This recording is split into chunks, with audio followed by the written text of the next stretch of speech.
India versus New Zealand match ముగిసింది. దాంతో India సెమీఫైనల్లో ఆస్ట్రేలియాతో తలపడబోతుందని అందరికీ తెలిసిందే. మరి ఆస్ట్రేలియా ఇండియా టీంలో బ్యాటింగ్ విషయానికి వస్తే రెండు సమఉజ్జీలే.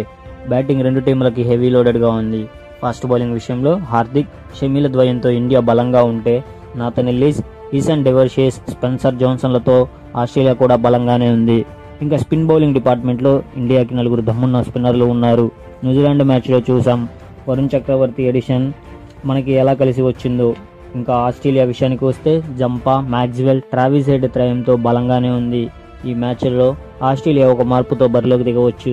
మాథ్యూ షాట్ ఇంజురీ అవ్వడంతో స్పెషలిస్ట్ బ్యాట్స్మెన్ కావాలంటే జేఎఫ్ఎం ఉంటాడు, లేదు ఆల్రౌండరే కావాలంటే ఆరోన్ హెడ్రీని తీసుకొని స్టీవ్ స్మిత్ ఓపెనింగ్ చేస్తాడు ట్రావిస్ హెడ్తో. మనం ఈ మ్యాచ్లో ఎంటర్టైన్మెంట్ని మాత్రం హై వోల్టేజ్లో ఎక్స్పెక్ట్ చేయవచ్చు.